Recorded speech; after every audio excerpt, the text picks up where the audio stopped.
Hey everyone, welcome.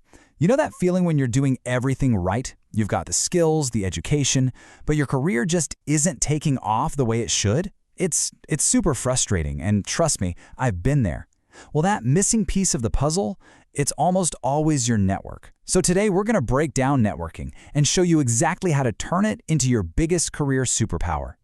All right, to really get this, picture this quick story. We've got two people, Mahak and Rahul, both going for the exact same dream job. Now, Mahak, she's perfect on paper. The resume's flawless, top-notch education, all the skills you could ask for. She does what most of us do, applies through the company's online portal, along with 20,000 other hopefuls. Then there's Rahul. His resume is good, but maybe 80% as polished as Mahak's. But here's the kicker. He has the right network. He actually knows the hiring manager.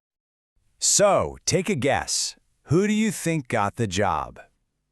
Yeah, it was Rahul. No surprise, right? And this little story, it just perfectly sums up what we're talking about today. It's that incredible, almost unfair advantage that a great network gives you.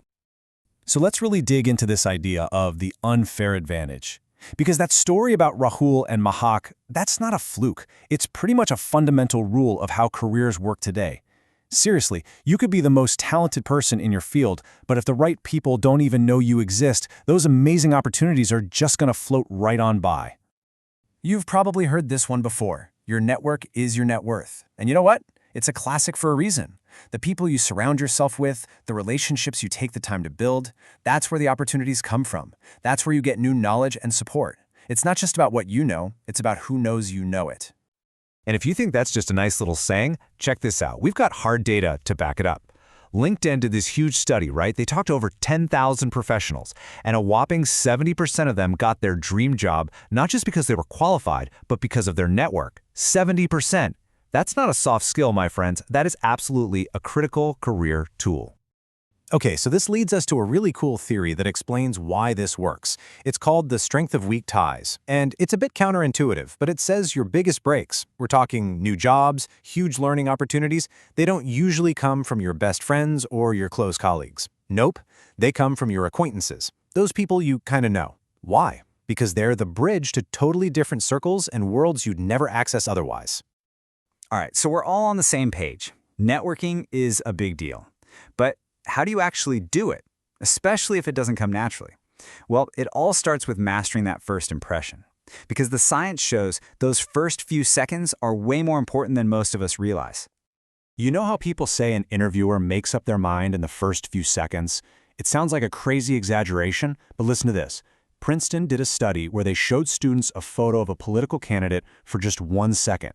And based on that single glance, they could predict the election winner with 70% accuracy. That's insane.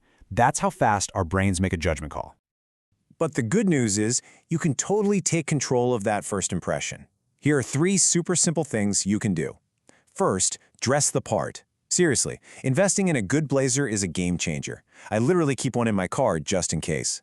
Second, and I know this sounds old school, carry a business card. It just works. It makes you look prepared and professional. And third, the handshake. Make it firm, look them in the eye, and hold it for about 3 seconds. It just screams confidence. Okay, once you nail the visual part, there are 2 more, let's call them connection superpowers.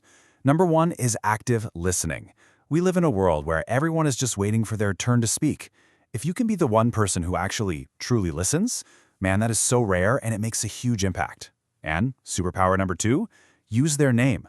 Just dropping their name into the conversation, that's a really great point, Sarah. It makes people feel heard, and trust me, it makes you incredibly memorable. Okay, so you're making great first impressions, you're connecting with people, awesome. Now, let's get strategic about it.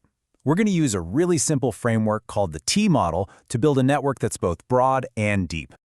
Just picture the letter T, that top horizontal bar, that's your breadth. It's about getting your name out there, making a lot of people aware of who you are and what you do.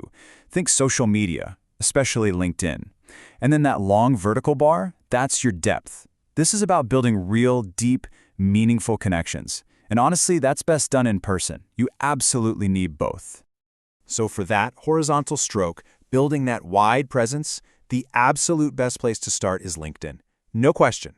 Why? Because literally everyone you need to connect with is already on there. We're talking hiring managers, VPs, founders, investors, you name it.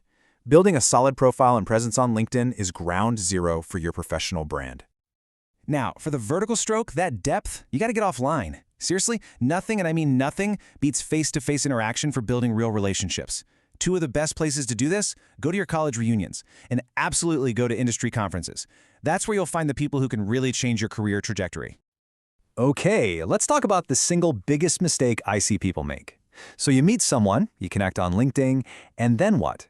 The absolute key is to nurture that connection. You have to build a little bit of a relationship before you ever ask for a favor. I'm sure you've gotten messages like this. Hey, can you refer me for this job from someone you met once, like 2 years ago? It's so irritating, right? It's a cold, transactional ask. And that is not what networking is about. If you do this, you're just begging to be ignored. So, what's the right way to do it? It's simple. Just follow the 3-to-1 rule. The idea is you give 3 times before you ask for one thing. And a gift doesn't have to be some grand gesture. It can be as simple as wishing them a Happy New Year, or congratulating them when they get a promotion, or even just leaving a thoughtful comment on one of their LinkedIn posts. You do that a few times, build up some goodwill, and then, when you finally do have an ask, people will be so much more willing to help. All right, I want to talk directly to all my fellow introverts out there. Because maybe the biggest thing holding people back from networking is this myth, this idea that you have to be some super outgoing extrovert to be good at it. And I'm here to tell you that is completely 100% false. Yeah, the myth is that you got to be the life of the party, talking to everyone. But the reality? Introverts have a secret weapon, a networking superpower. And that superpower is listening. While extroverts are busy talking, introverts are absorbing information, understanding people's needs, and building much deeper connections. Your ability to listen isn't a weakness. It's your greatest strength in this game. And while we're at it, let's bust a couple more myths. Myth number 1, networking is fake and superficial. Look, it's only fake if you make it fake. Real networking is about playing the long game, building genuine relationships over 10 or even 20 years. Myth number 2, you only network when you need a job. No, that's way too late. You should be networking all the time because it's about so much more than job hunting. It's about learning, finding mentors, and just growing. So I want to leave you with this one final thought, a real shift in perspective. Stop thinking about networking as something you do to get something. That's a chore. Instead, what if you thought of it as part of who you are, a tool for your own growth? What if networking isn't about what you can get from other people, but about the amazing person you can become because of them?